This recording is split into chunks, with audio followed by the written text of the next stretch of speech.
Gotta hustle, Doc. I'm just about ready to begin the debriefing. I'll cover the front. You take this. What's this for? In case I don't make it back. Director, this is Dr. William Gibson.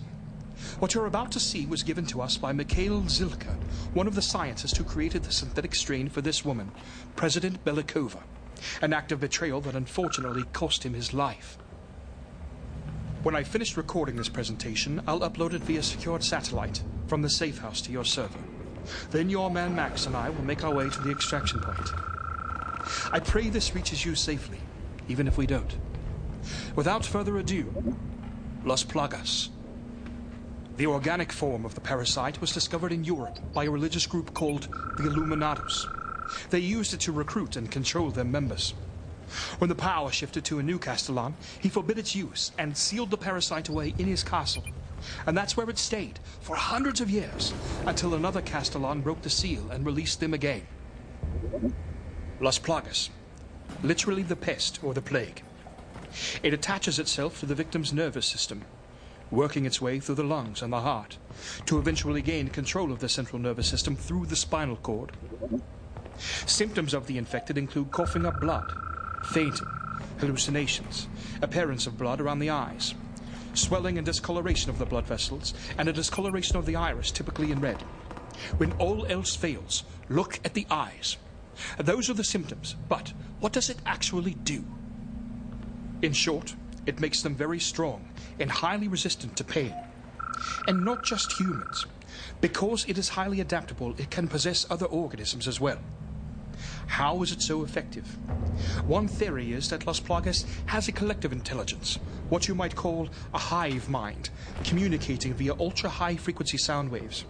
Those are the basics. Now, let's get a bit more specific.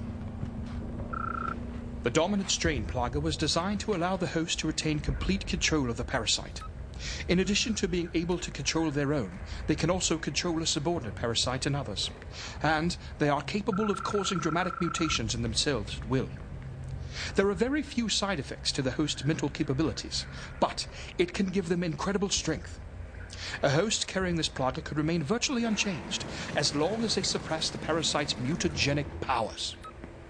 If, however, they wish to do so, they are capable of bizarre and extreme mutations of their bodies through its use.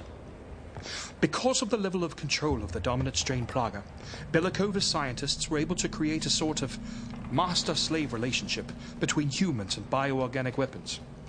Not unlike, say, a queen bee and her workers. This means that a human host who has injected the dominant strain could gain control of a liquor, to the point of making it as submissive and docile as a puppy. Ganados, the herd. They are the humans who became hosts to the mind-controlling parasite. Outwardly, they may appear perfectly normal, capable of speaking and carrying on day-to-day tasks. But make no mistake, they are entirely devoted to their masters. If called to, they will attack at will, with no fear of injury or death. They have extraordinary strength and a high tolerance for pain. An injury that might cripple a normal human being would be a mere annoyance to a ganado. You must use extreme caution when encountering a group, for they are capable of tactical thinking. They can coordinate complicated attacks, ambushing and flanking their targets. The liquor. Nasty little bugger. This mutation could take an infected host and turn them into a highly lethal predator. Incredibly fast, able to leap to great heights and distance. Because of its bone structure, it moves on all fours, covering ground much more quickly. It has talons that it can use to scale structures and hang from ceilings. This means that it is able to surprise attack from almost anywhere. One thing you must watch out for is the tongue. There are reports, although I have not seen it myself, that the licker's tongue is capable of decapitating a man. I told you that it is capable of surprise attacks, but there are a couple of things that can save you from an attack. Being blind, the lickers cannot hunt by sight. To compensate, they have highly developed sense of hearing. Your own sense of hearing can help you avoid a surprise attack. Because of the way they move, you can often hear the scraping sounds of their claws and the flesh of their bodies moving against the surfaces where they're climbing. They're also known to make a very distinct hissing sound. If you do manage to kill one, they may emit a high-pitched scream. This is most likely to alert others to their location. Doc. Almost finished. The use of tyrants has also been identified in Eastern Slav. The tyrant is a BOW that was originally developed by Umbrella to create the ultimate life form using the effects of the T-virus. It has a high level of intelligence and outstanding combat skills, along with amazing durability when pursuing its orders. When its life is at risk, it overrides its limiter and turns into the Super Tyrant form. I'm afraid that's all we've got time for. I'm going to send it to you now.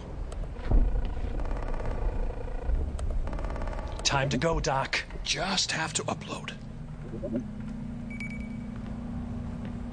Come on, come on. Doc, listen. What is it? Halfway there, love. Shh. Lickers. They're right outside the door. Stay here. Doc, get down.